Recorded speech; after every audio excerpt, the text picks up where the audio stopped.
Hi, I'm Ricky Boyd, and you're watching a podcast where nostalgia comes alive. It's Jake's Happy Nostalgia Show. Roll it! Welcome to Jake's Happy Nostalgia Show, where nostalgia comes alive. Join Jake and his friends on a journey through pop culture of the past, where they interview professionals in the worlds of acting, directing, writing, puppeteering, and so much more. Who will they be chatting with today? Find out in this Jake's Happy Nostalgia Show episode. Hello everyone, welcome to this episode of Jake's Happy Nostalgia Show, where nostalgia comes alive. Happy to be here with us. Thank you for joining. As always, I'm your host, Jake Duffenbach, and today, for Sarkos, Chris Bixby. How's it going? Doing good. Hi, everyone. How are you, Jake? Doing great. As always, Chris, thank you for asking.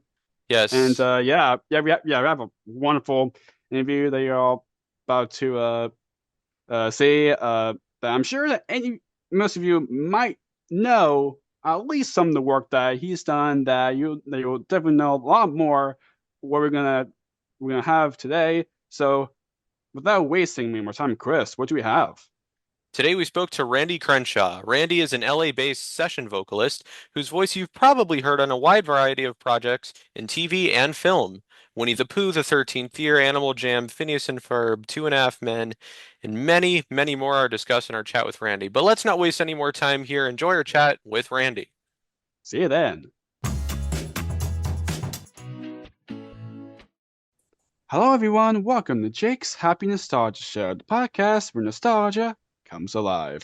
Yes, we're pleased to welcome to the show Randy Crenshaw. Randy, happy to have you here. How are you? Great, doing well. How are you guys doing today? We're doing good. Good to hear. You're doing good as always. Thank you. Thank you for asking. Great to have you here. Yes, Indeed. absolutely. So to kick this off, could you tell our audience a bit about yourself and what you do? Sure. I am one of those faces that you rarely, if ever, see on the screen. I'm an off-camera singer, character singer, and voiceover artist. So you mostly heard my voice on a lot of just hundreds of different things. If you've listened to much television and video games and movies and stuff like that, you're going to find my voice all over it. But I'm well hidden, so I don't have any stalkers. You know, people don't come up to me in grocery stores and go, "Oh my gosh, I know you." But occasionally they'll hear my voice and say, "You sound a lot like the guy that's the voice of Perry the Platypus," or something like that. And I go, "Okay, guilty as charged." Nice. That's great. So, what was your childhood like, and how did you grow up? I grew up mostly in Central Oregon, especially around Bend, Oregon, which is kind of a ranch and mill town up in the Cascade Mountains in Central Oregon. So when I grew up there, it was a pretty small town. It was about 9,000 people year round, and most of them worked on ranches or they worked in the lumber mills. So there wasn't a lot of an entertainment industry in Bend, but I kind of had an idea early on that I wanted to make music. And so, my brothers and I would make music. They're all pretty talented musicians. I have three younger brothers, and, they all sing and they all play instruments like I do. And so we entertained ourselves endlessly. But we didn't know if this would lead to anything. Now, my three brothers have all been smart enough to do other things for a living than the music business. But I was the crazy one that jumped into it. So after high school, I went away to college. I went to Berklee College of Music in Boston, and because that's kind of a vocational school for people who want to do music. And I had already done classical music and played with symphony orchestras as a trumpet player, which is my training. But I kind of got bored doing the music of all dead composers. And I liked all kinds of music as long as it was good. I loved country music. I loved jazz. I love all these different things. So to make a long story somewhat less long, I decided that I wanted to be in the music business. And so when I graduated from college, we moved back out to the West Coast. I knew I didn't want to be in New York, Nashville, or Chicago, which were kind of the other three big centers of recording, just because I had no family back there. And, my family are all sort of here on the West Coast. So we ended up in Los Angeles, and the rest is history. Nice, nice. Yeah. That's great. That's Yeah. wonderful. I'm kind of curious. Do you remember your first exposure to music? Well, yeah. I mean, my dad was a big fan of a lot of kinds of music. He had a lot of LPs around the house. He played a lot of records and listened to a lot of music. And he liked everything from folk music to jazz. He was a big fan of groups like the Four Freshmen, way back in the day. And those were the guys that influenced, Brian Wilson and the Beach Boys. Right, yeah. So Okay. he listened to a whole lot of different kinds of music. He even listened to Herb Alpert and the Tijuana Brass, which was kind of one of the things that got me thinking, hey, man, it'd be cool to be a trumpet player, because, that group had Herb Alpert, who was like a real suave, handsome-looking guy who played the trumpets. I thought, ooh. Anyway, so nobody in our family made money doing music, but they all liked music, and they went around listening to lots of music. So I was exposed to a lot of it, but nobody had any idea that you could actually do that for a living. It was, in fact, Right. I remember my high school guidance counselor saying to me, she said, well, what do you want to do, as a career and when you grow up? And I said, I'd like to be in the recording business, recording music. And she looked at me and she said, no, I mean, like, to make a living, to make money. Yeah, because she couldn't imagine that anybody would choose this crazy thing. And I'd like to go back now and say to her, ha ha ha ha ha. But just tell her that there is such a thing as the music industry. So I kind of had to make my own way. I went to school, then came out here and, paid my dues while I waited for my big chances. Yeah. Nice. Nice. So, who are some of your biggest musical influences or inspirations? I always loved really great vocal group kind of stuff. Like I said, my dad was a fan of people like the Four Freshmen, and I grew up listening to jazz vocal groups. I always listened to groups like the High Lows, the Singers Unlimited, the Manhattan Transfer, all these kind of groups that did that stuff. But I also loved country music. Some of my biggest influences are people like Buck Owens and the Buckaroos, or Merle Haggard, or people like that. Right. I just love that stuff. Nice, nice. It's Yeah. great. And then, and as a trumpet player, I listened to everybody from Al Hurt. He was a big trumpet player out of New Orleans, and he had a bunch of records out. I thought, oh, he's cool, because he plays the trumpet. And Herb Alpert and the Tijuana Brass were big for me. But I was also occasionally, once I got into classical music, I started listening to all the classical trumpet players who were really good, who had recordings like Maurice Andre and Gerard Schwartz, and all these guys were just amazing players. Most of the public doesn't know those names, but that was really big to me. Nice. That's wonderful. Yeah, So now, yeah. you're best known for singing on the hundreds of films and TV series. Do you remember your first job singing for media? Yeah, I remember. Well, the first record that I ever sang on was in 1983, and it was for a friend of mine. He'd been a roommate of mine when I was working at the Oregon Shakespearean Festival in Ashland, Oregon. Believe it or not, it was a fun thing where, I was single at the time, and I moved into kind of an area that had what they called quad apartments. They had 4 little apartments, 1 kitchen that all 4 apartments shared, and then 2 bathrooms, 1 bathroom for each 2 apartments. So I was on one side of this thing, and the manager of the apartment complex said, and you've got only one other guy in the place, but he's kind of an odd duck, so it turned out he was a really wonderful guy named Larry Kingery, and he was my roommate as I worked at the Oregon Shakespearean Festival. I worked there as a musician, an instrumentalist, as well as a singer.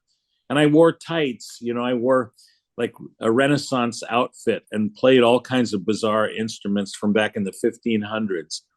But, flash forward to a few years later, when Larry got ready to record an album of him singing and playing on things, he invited me to play on it. And I thought, ooh, that must be exciting. And that was my first time doing a professional recording. I got to play some stuff for him. And, everything has been since then. Nice, nice. So now, one of your earliest credits singing on a film was Beetlejuice. Can you talk a little bit about that? Yeah, that one I backed into that one a little bit by chance because, see, Danny Elfman, the composer of the music for Beetlejuice, he's always worked very famously with Tim Burton, the film director. Right. And yeah. They had done Pee-wee's Big Adventure together, and then Beetlejuice came along, and Danny was still kind of new.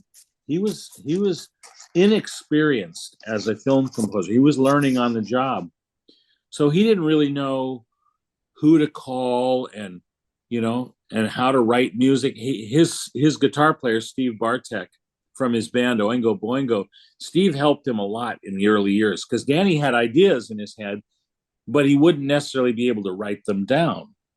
And Steve was a very skilled, trained musician, so Steve would say, "Oh, here's how we write it down. Here's how we do orchestrations." Anyway, I knew those guys, and I was working with one of the guys in Danny's band Oingo Boingo, a percussionist and singer and keyboardist named Carl Graves. So I knew Carl, and Carl said, "Hey, we're getting a call to work on some film score for my buddy Danny. Do you want to do it?" I said, "Yeah, I guess so." So we show up. We're on the very beginning of the movie when the original Beetlejuice starts. It starts in the dark.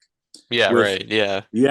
And these 3 guys start singing the Banana Boat song. Mm-hmm. Right. Except Yeah. we do it super slow-mo, and we do it in a minor key. So we go, Deo, me dadeo, and then we go, daylight come and me one go home. Right. So we sang that in 3-part harmony, and we didn't know whether the film would, be a complete flop or what would happen. It turned out to be a pretty big hit, and Danny has, of course, gone on to do, dozens, if not hundreds, of other film scores and other things. But that was my first time having the pleasure of working with him. Nice. Yeah. That's wonderful. So now, over the years, you've done a lot of sessions singing with Disney. Did you grow up a Disney kid? I really wasn't a Disney kid per se. I mean, I watched, their big movies, especially the animated ones that would come out. I went and saw Bambi, and I cried when Bambi died. All these things that happened. But I was not really somebody who was into all of the Disney stuff. But when I got to LA, I found, hey, Disney is doing a lot of really quality things. And what I love about them, what I certainly loved at the time, was that they were doing a lot of kid and family oriented projects. Oh, yeah. That's a big fave of mine, especially once I had kids of my own. I'm thinking, I want to work for people that produce content for kids. So Disney was one of the, they still are, of course, huge in the world and do tons and tons of great content. But Yeah, at the time, so your kids can listen to those songs and be like, hey, that's dad yeah, on those songs. Yeah. exactly. Right. See, Yeah. I'd be able to go, guess what, you guys? I worked on the Tigger movie, and they go, Right. ooh, what did you do? But I Right. was, I was the singing goldfish going, they'd be all Yeah. thrilled about that kind of stuff. So I did a lot of work with Disney, and I still continue to stay pretty active, working for the mouse, as they say. Nice, nice. Yeah. Yeah. So, Exactly. so one of your earliest singing jobs with Disney was, speaking of Tim Burton, was A Nightmare Before Christmas. What Oh, was that yeah. like? It was terrific. Again, that nobody knew what this strange movie would be. But back in 1991, I got called in as one of a bunch of character voices to work on this weird Danny Elfman project. That's all they told me. They didn't have a title for it. And I come in, and Danny has these songs that he's written for Tim. But they don't really have any movie shot at this point. We're still working on just songs. And he says, well, I demoed them up. I sang all the parts, but now I want to get a bunch of different interesting voices on them. So he would try us out. He would say, okay, try some vampire voices, and he'd have me sing a line, and he'd have a few other people try it. We did a lot of that. And we didn't even know which people he picked to keep, So later on, like a couple of years later, we went and recorded some more for Danny. And by this time, they're starting to get all the animation done. They did stop animation, which is a great old-fashioned thing that you've probably heard of, where like the Gumby movies and things like that. They did a whole bunch of, they did 24 different frames per second to show, and they would move each one just a little tiny bit so that you could see motion and stuff like that. And it took them a ton of time. It took them 2.5 years to get the movie done. So it came out. It was not really a big hit. Everybody thought, well, maybe it'll be kind of a flop. Disney didn't even know what to do with it. They didn't brand it as a Disney movie. I think it came out under Touchstone, which is one of their labels, because they were thinking, oh, this is not for kids. It's scary. Kids will be scared. Well, it was cartoony violence. It wasn't horrifying violence. And, it turned out to be, over the years, a huge hit. So much so that now I just got back from doing one of our live shows of Nightmare Before Christmas. We go out now with Danny. Oh, wow.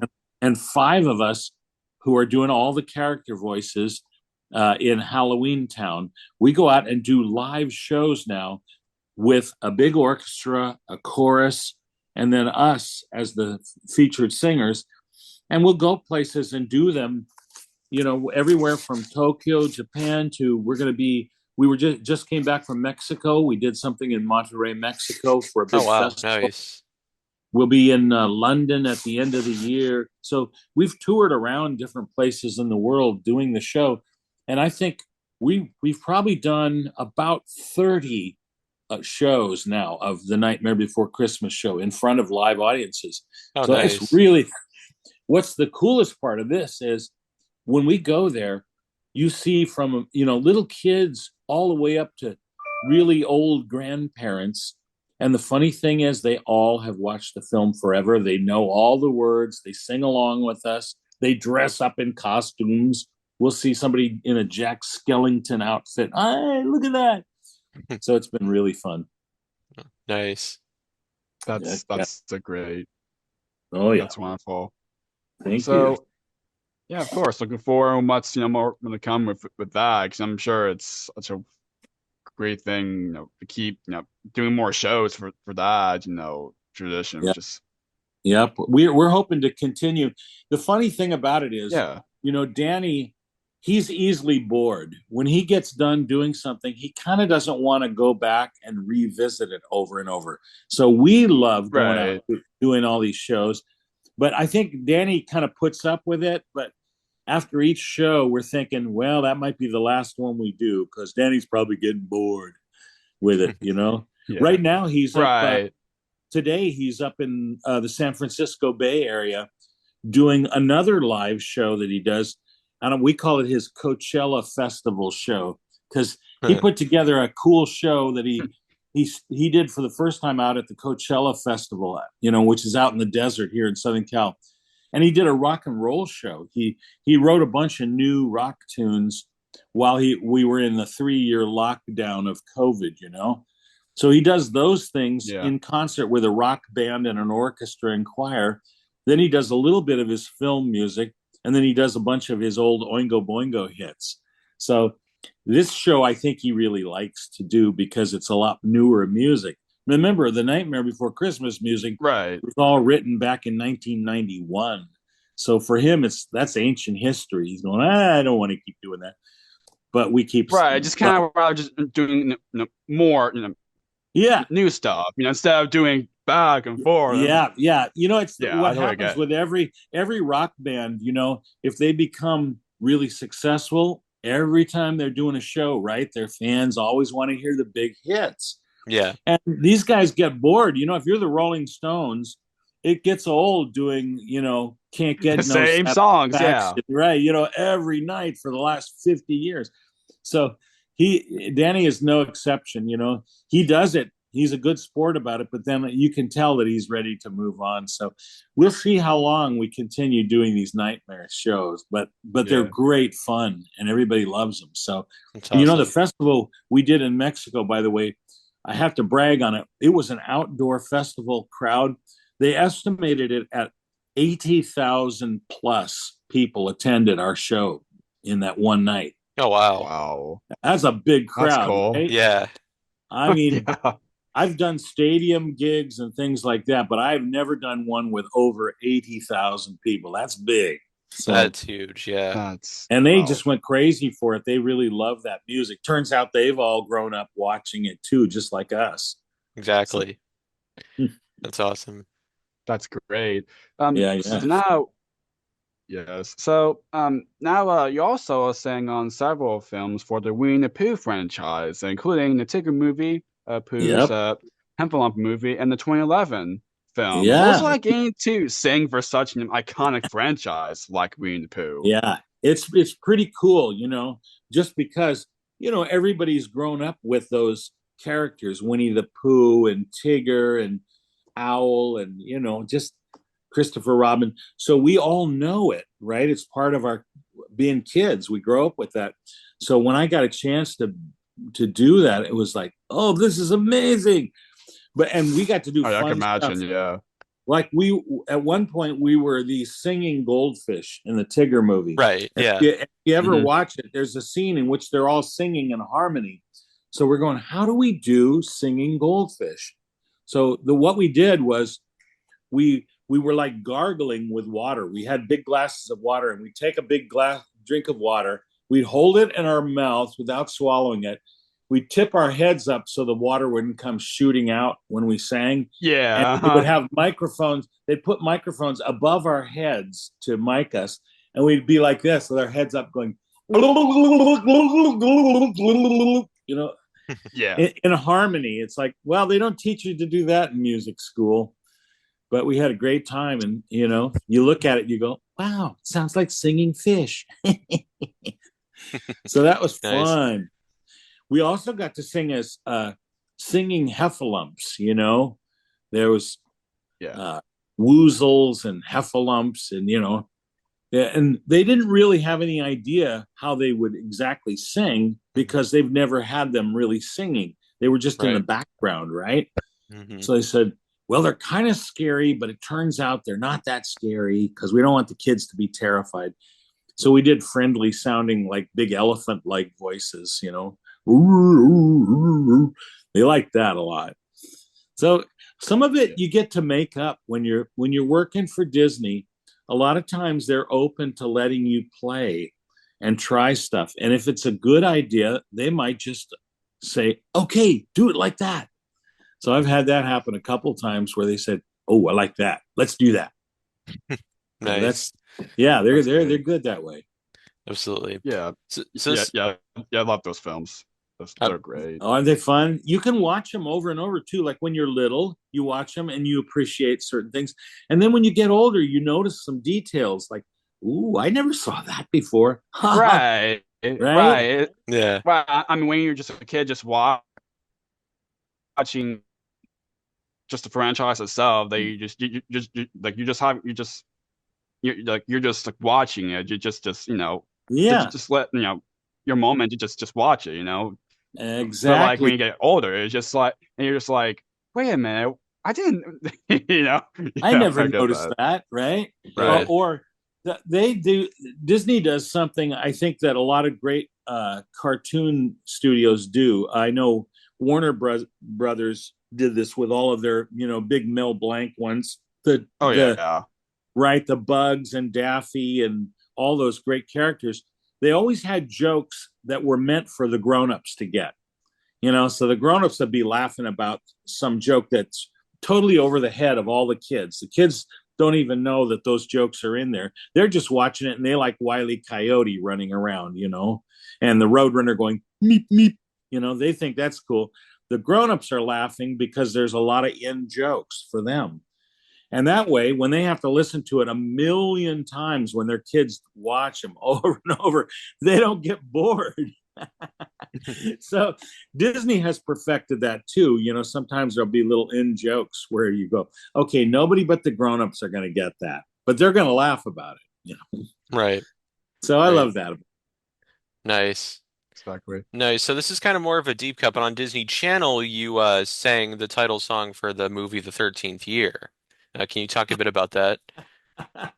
Yeah, that was a funny one because Peter Marshall, the guy that did all the music for that film, he said, listen, I want a guy that sounds like his voice is changing, and he's not a good singer, so he has to have his voice kind of cracking and stuff like Right, that. yeah. It shouldn't sound like a professional singer.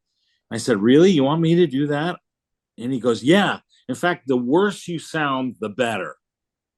So the version I sang for it, it's me like, it's my 13th year. It really sounds like I'm going through puberty on screen. And, some people, my friends were like blackmailing me about it. It's like, oh, this is how you really sound.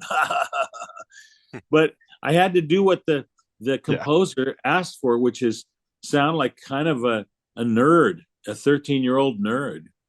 So that's where that one came from. And every time I listen back to it, I go, okay, all right. He liked it. Yeah. Right. Yeah, exactly. So now on the subject of iconic characters, he also sang on a number of songs from the Muppets and the Jim Henson Company, including the 1992 film Muppet Christmas Carol. Love that special, so great. Oh, yeah. What was it like getting to sing on the film that would become such a holiday staple? Well, again, we didn't know it was going to get to be a big hit. I mean, we knew it was the Muppets, and we knew that Right. the Muppets were popular. Everybody loves the Muppets, but they were coming off the TV show, right? They had done the Muppets for years and had been successful as a TV franchise, but we didn't know if they'd be good in feature film. We didn't know if anybody would show up and watch the movies or not. So we kind of did it thinking, well, it'll be a cute little television special. Maybe that's all it will ever be shown as on TV. No, it turned out to be, did big box office. People watch it every year. It's like one of their favorite Christmas movies. And, like people will watch a movie like It's a Wonderful Life. That one is a big popular one at the holidays. Or, people will watch Miracle on 34th Street. That's a Christmas movie about Santa Claus. Right. There's Yeah. certain movies that people seem to watch every year. Well, Muppet Christmas Carol was one of those that, it's just a big hit movie. And several generations now have grown up watching it. So that's kind of fun to know that you're the soundtrack of people's growing up. Exactly. I love that. Yeah. Yeah. Yeah. So now one of your kind of, I guess, more main singing roles, if you will, with Henson was on the series Animal Jam. What was it like working on that?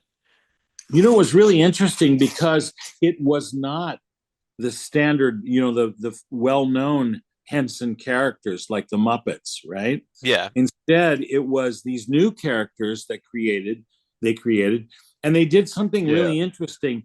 They shot it with a live bunch of characters on stage, with MCs and kids up there on the screen, and then these puppet characters, and we were voicing the characters. So we would pre-record the music, and then they would kind of do their version of lip syncing to it. They would listen to our recordings and then pretend like they were singing to us.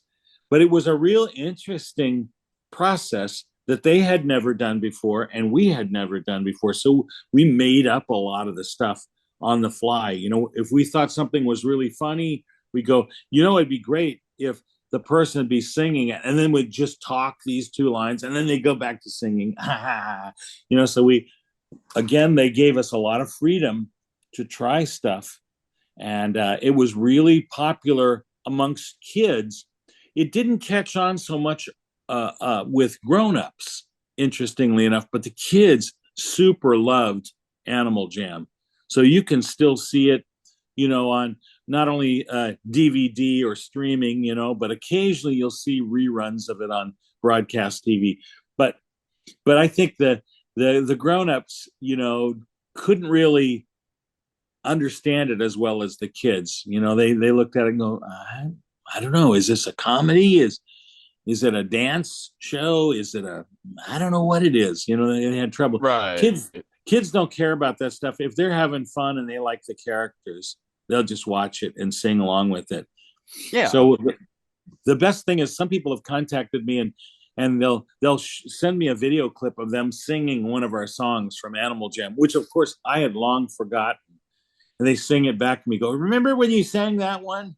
No, I didn't, but thank you, because now I do. So that's the true test, when the fan can sing you their favorite songs. That again makes me, it tickles me. Absolutely. And recently we spoke to the two lead songwriters for that show, Michael and Patty Silversher.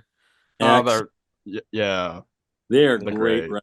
Michael and Patty both. Oh my gosh. They're wonderful. Yep. Yeah. We'll definitely let them know that you said hello too. Yeah, please do give them a shout out.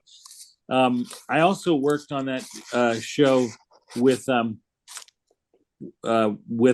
great character singer named Amy Engelhart. Right. Yeah. She is wonderful. If you ever get a chance to interview her, she's a great interviewer. She's a playwright. She writes musicals and songs and book plays, and she's a really multi-talented singer, songwriter, artist. So she's great, and she worked on it along with me. So it was fun. We had great times being silly character voices the whole time. Nice. Yep.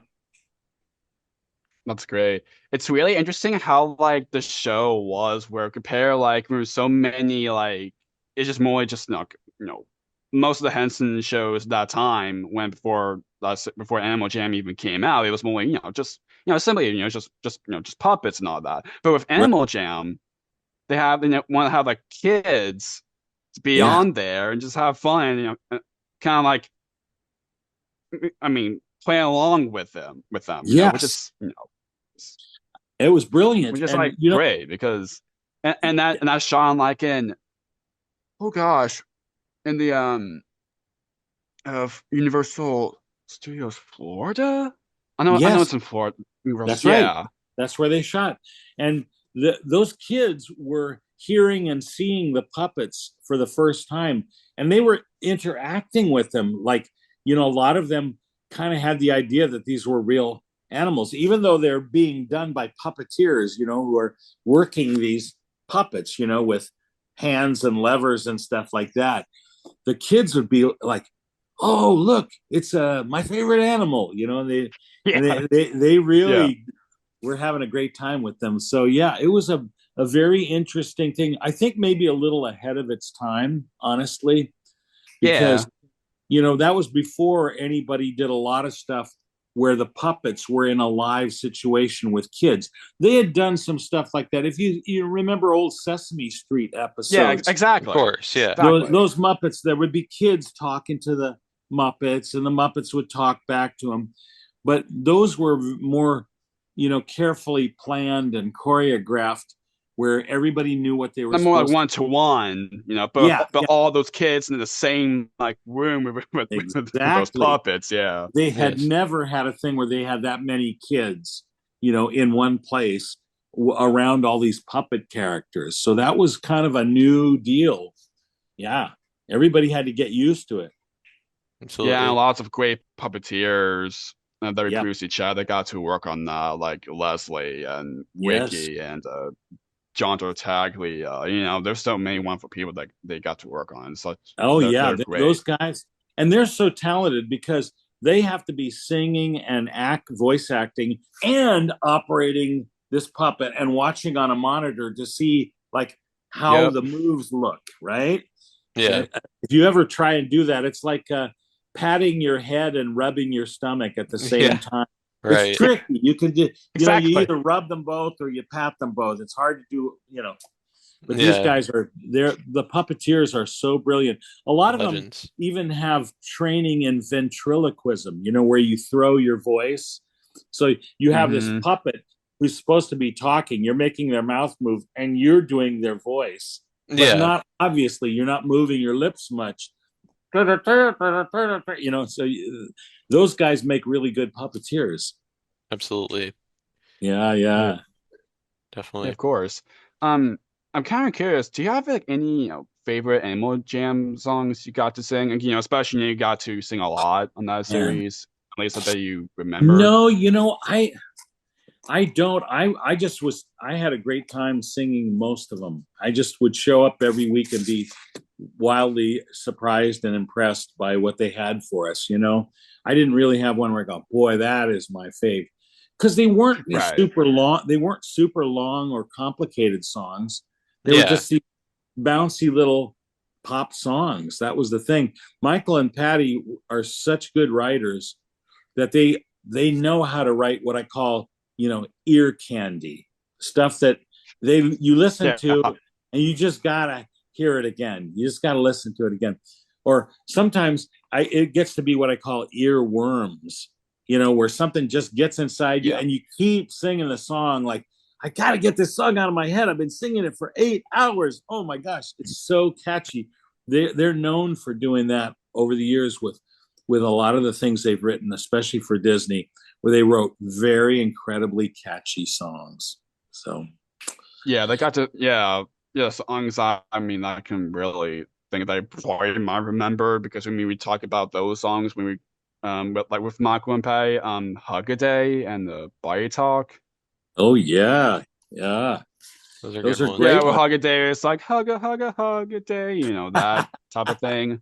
Do you And then still like remember Body it? Talk is like where, yeah, Yeah, they just and had. Body Talk, All right. was it that where like where they like, oh gosh, No, I something haven't seen about that show like in years. like movements of their body? Is that what Body Talk was? Probably. I think that's what it is. Yeah, I'm there are a not lot of good ones. surprised. All right, you got to review some of those episodes, and you'll go, "Oh, I like that tune." It's funny. Yeah. No matter Yeah. what age you are, if you circle back around, you'll have your faves where you go, "Oh, that was hilarious," or that one. I couldn't Yeah, you stop just completely, singing or it you just for completely 2 forgot months. about it. Right. Right. Right, yeah. Mhm. Yeah. Yeah. They those guys have a knack for that. And that, what? A lot of famous songwriters with huge names as songwriters struggle to have songs that are that memorable and that hooky.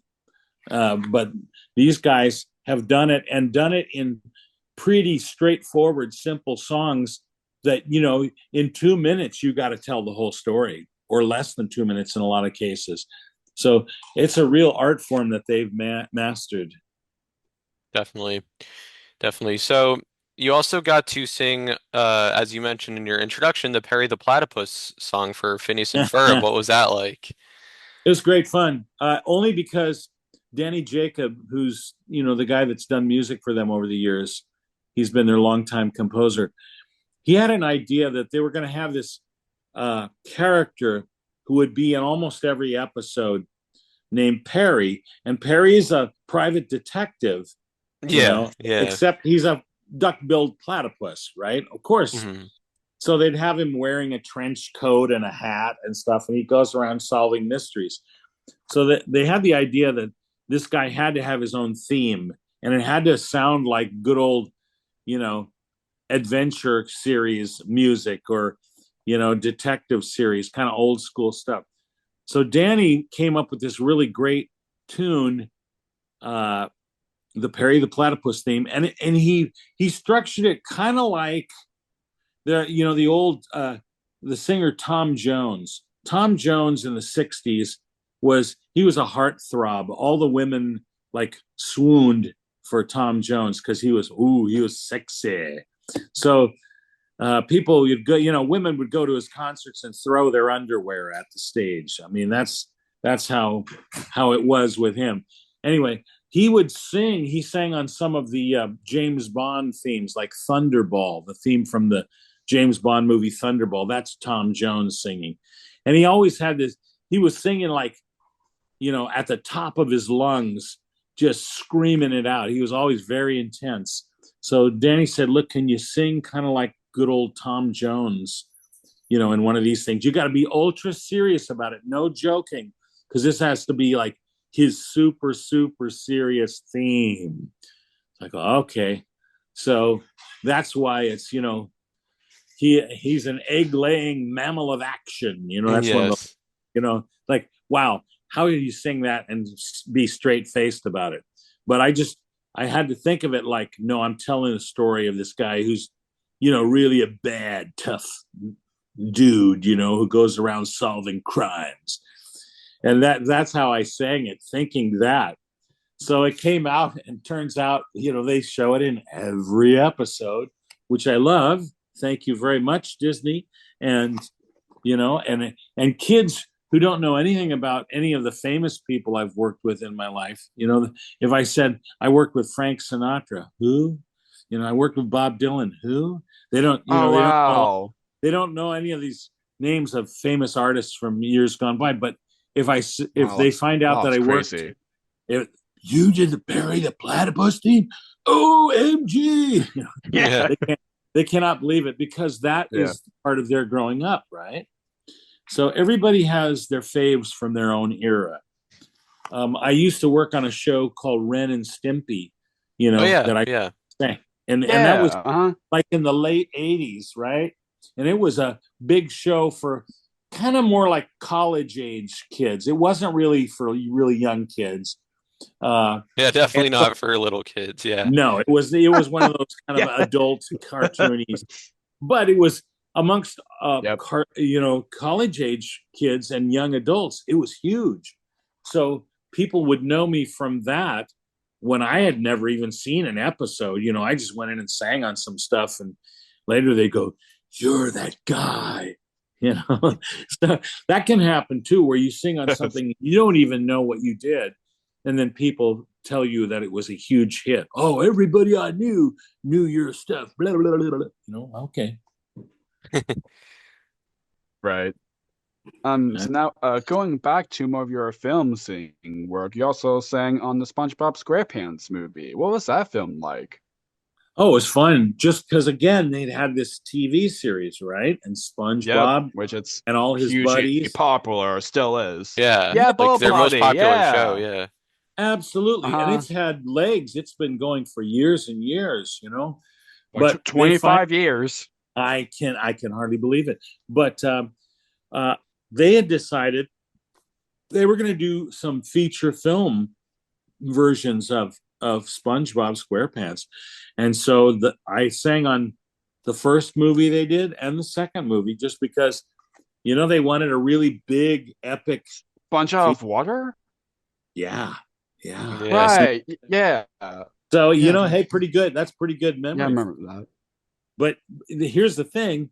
We did it thinking, I don't know, will anybody show up to see the movie? These are kids that saw it at home on TV. are they gonna, and they might watch it, in video format, but are they gonna go to watch it on a big screen? Yeah, they did. Yeah, they did. Yeah. Nice. And they That's dragged their great. parents with them. That's the part we love best, Come Yeah. on, come pay full price for your tickets. Yeah. Yeah. So now going back a bit to film franchises, what was it like singing for the Scooby-Doo and Ice Age films? Oh, that was really fun. I had worked for,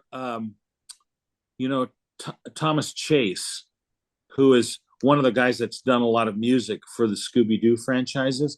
And I worked for him when he was part of Chase Rucker. It was an advertising music agency. They wrote music for a lot of ads, commercials. And so I had worked for them a few times. And then I started seeing their names show up on things like Scooby-Doo stuff. Thomas was doing a lot of music for them, back in the 90s and the early 2000s. And I just contacted him out of the blue because, I had seen his name. I said, hey, man, I hope all's going well. I've seen you working on these different things. If there's ever something that I might be right for, I'd love to come sing for you. So he had me come in several times and do everything from bluegrass music to kind of a snarling punk type music, like the Clash kind of stuff, and all different, everything in between. It was a hilarious stuff. So I've had fun working on some of those episodes. Nice, nice.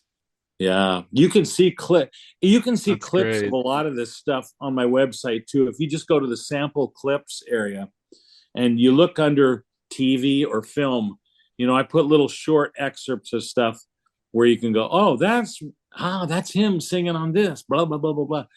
So it's hilarious to go and just watch it and go, boy, that is strange stuff. Yeah, love Scooby-Doo. And what about Ice Age? The Ice Age films. Yeah, Ice Age was a great franchise because John Powell was doing music for it. And I had worked for John Powell on things like Happy Feet, the Happy Feet movies. Oh yeah, of course, yeah. And that was really interesting because in Happy Feet, they didn't know what songs they wanted the penguins to be able to sing. So Happy Feet. Yeah. right? So we I demoed remember up that one. Yeah. lots and lots of songs. And then they would try them out. And sometimes they had trouble getting permission to use them in the final movie. So then they would pull a certain song. Oh, no, we can't do that one because we can't get permission. So we did a lot of what we call demo or workshop sessions for those movies. And we sang a bunch of songs. And then some of them would make it in the movie and some wouldn't. So John Powell, who's a really talented writer and has just written so many great things. He wrote all the Bourne Identity movies and, just so many great ones over the years. But John got a chance to hear us doing a million different styles. We might be doing rock and roll. We might be doing, urban or R&B. We might be doing country. We might be doing jazz. We might be doing folk. We might be doing, screaming metal stuff. So he'd hear us doing all these things and say, ooh, that's pretty good. So when the Ice Age movies came out, this is a long story, but I'm wrapping it up. He got the scoring thing for that. And because they're animation, you do the music first, and then they do the animation to match what you've done vocally. That's the way animation works. So he had us in trying all kinds of stuff for the Ice Age movies, including I got to be a singing vulture who's watching all the people walk by. And the song that I'm singing is called Food, Glorious Food. Like from the musical Oliver. Food, glorious food. Except in my case, I'm this like old vulture and I got this kind of voice. So I'm going, food, glorious food, looking at all the people as possible meals for me. If they fall dead, then I can go eat them.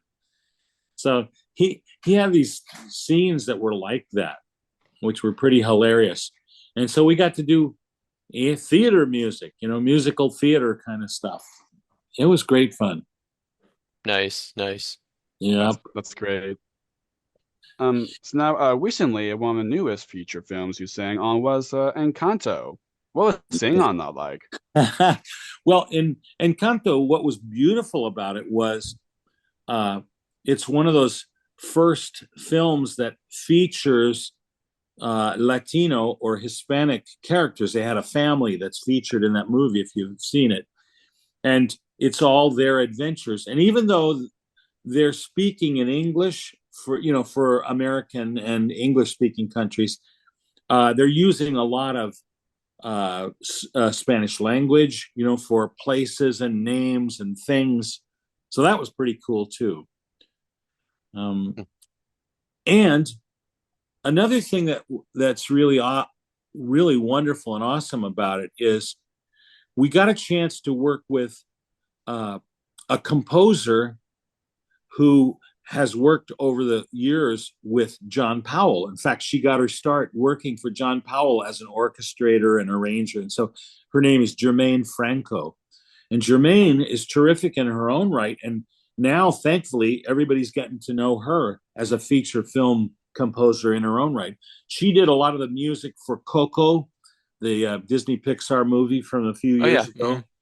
And she's done several really good films since then. Tagged, which is a sitcom, but she was doing music for Encanto, including working up original songs and arranging them for us. So we would come in and sing as a choir on these things. Just really fun. And they would have authentic sounding instruments of, where the family is from. They would have, oh, okay, so here is a Colombian instrument, that's an authentic folk instrument from Colombia. So we had a great time on it. And I was one of the token Anglos on it. There were a lot of my friends who are terrific singers from the Latino Hispanic singing community. So they were nice enough to invite a few token gringos like me to sing on it. But we had a great time, and it made some fun music. Nice, nice. That's great. Yeah, that one's great too. Oh, yeah, definitely. So moving on from your singing work for children's and family projects, you also sang on the theme for the long-running series 2.5 Men. Can you talk about that? That was just the quirkiest thing. It kind of, again, a lot of my career is this, so I'm going to sound, like I'm repeating myself a lot, but a lot of things I just back into. I didn't have any big plot to kind of go out and get this work. People call me or email me or text me and, hey, are you available to do this thing? And if I am, I go in and then I find out what it is. In the case of 2.5 Men, the three guys who originally starred in the show, there's Charlie Sheen and Angus, the kid, and John Cryer, right? They're the three main stars. And they had an idea that they wanted to do a really old school thing where they sang, all the three of them sang a theme song before the show started, right at the beginning of the show.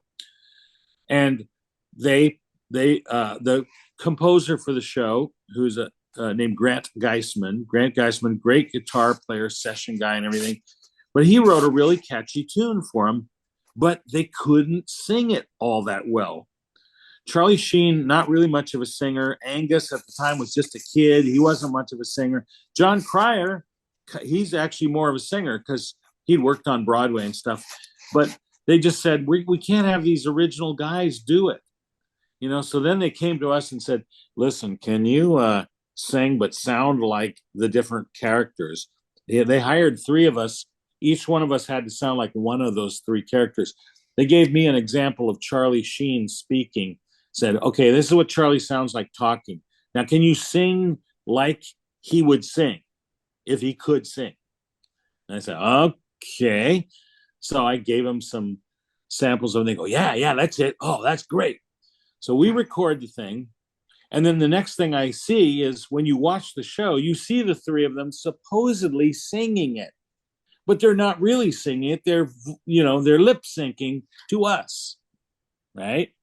So our voices are but a lot of fans didn't know that about the show. So they would always, be on these fan chat sites and stuff. going, boy, that's amazing how great singers they are. You know, and we didn't ever, you know, break it to them, because at the time we kind of had an NDA, you know, that when you sign an NDA, that's a non-disclosure agreement. Yeah. Yeah, and you're just agreeing that you're not going to tell the whole world about it. So I'm telling you now just because the show's no longer in production. But at the time, we kind of had to be low key about it, you know? Yeah, and for Anyway, many years, a lot of yeah, people didn't really know who sang on it, because I mean, when right. when E.G. Daily posted that she sang the Yeah, Angus part. the kids Yes. vocals, Right. people were like They hysterical couldn't about believe it. it, Yeah. right? Like They what? lost their minds. Yeah. And Yeah. my friend John Joyce, who's another session singer, now since retired and happily retired and living in Vermont, but he sang the voice of John Cryer. And then Hmm. I sang the Charlie Sheen voice. The guy goes, men, men, men, men, manly men, men, Yeah. men. So if you hear Yep, that, that's exactly. just me. But here's the funny part, you guys. After the show went for a bunch of years, then sadly, Charlie Sheen went through this kind of, he went semi crazy. It seemed like we call it Yeah. his. He did his tour that we call the self-immolation, light yourself on fire tour. He went out, gave a lot of crazy sounding interviews. I think it was substance abuse, honestly, but who knows? Anyway, he went out and just basically blew up his ability to be on the show anymore. They had to let him go. Right. So And then then, they brought in Ashton Kutcher. Yeah. yeah, they brought in Ashton. So I go, okay, now they're going to redo the theme. Well, it was a nice run while it lasted, right? They come to me and say, no, here's the thing. Angus has grown up now. Now we got to have a guy have kind of a fuzzy sounding young adult, like his voice has just changed in the last couple of years. Can you sound like that? So I said, oh, yeah, I can do that.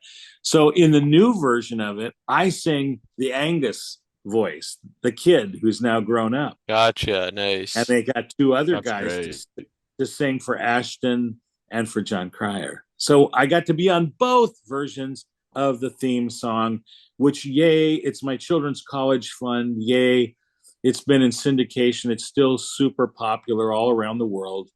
And it's one of the few shows that still has a full sung theme song. Almost Right. nobody has one anymore, you know, Yeah. because Exactly. a lot of guys thought it would either cost them too much money or it would take time away from the scripts every week, you know, because you spend 45 seconds singing the song. Well, that's 45 seconds of storyline that you might have. So a lot of people have gone away from sung themes. You know, it's not like the olden days when you go, oh, I remember Gilligan's Island. It had a theme. Yay. Or Friends, you know, it had a theme. But newer shows, you hardly ever see it. But this was an exception, and we love it. We love it. Absolutely. Absolutely. So now, what was it like seeing on the films that thing you do in Ted? Oh, you know, there were some crazy ones. In Ted, you know, it was obviously Seth MacFarlane. That's his character that he created. You know, he thought it'd be funny to have a teddy bear who basically talks and is alive, but not your PG rated one. Of course, this one is kind of more adult R rated, and so you know he has a potty mouth and he's very politically incorrect and says you know nasty things to people. So you know I was thinking, well, I don't know, do I want to be part of it? And Walter Murphy, the guy who's done all this music over the years for Seth MacFarlane, he still does a majority of music for Family Guy episodes and also American Yeah. Dad. You know, Walter is such a sweetheart and a very talented guy. And he basically said, look, you're not going to be saying horrible stuff. You're just going to be the musical background for the movie. So, and you know, you don't have to brag on it if you don't want to. I said, okay. So we sing stuff. A lot of times we'll do parodies of stuff that is famous. Like we do that a lot on Family Guy and American Dad too. We'll come in and sing a Yeah. version of something and just change the words of it. It's like, okay, now we're making up our own song here. and it's supposed to sound a lot like something you recognize, but it's slightly different. Exactly. And sometimes it has offensive words in it, like oh my goodness. Yeah, there was that. We did the AIDS song for Family Guy, which is we go in as a barbershop quartet to a guy and he's in the hospital with AIDS, and we go in singing, "Oh, you've got AIDS," la la la la la, like really cheerful, very inappropriate. But that's Seth. He goes where un-PC goes. That's Seth to the end. And you just look at it, and I'd close my eyes going, oh my gosh, this is horrifying. Or another one, he goes off on we do as a barbershop quartet, we sing a song about how you shouldn't do sexual exploitation or sexual harassment, and then we go off on somebody who came in as a trainer for it, but she's got this incredible body, so everybody's staring at her body, and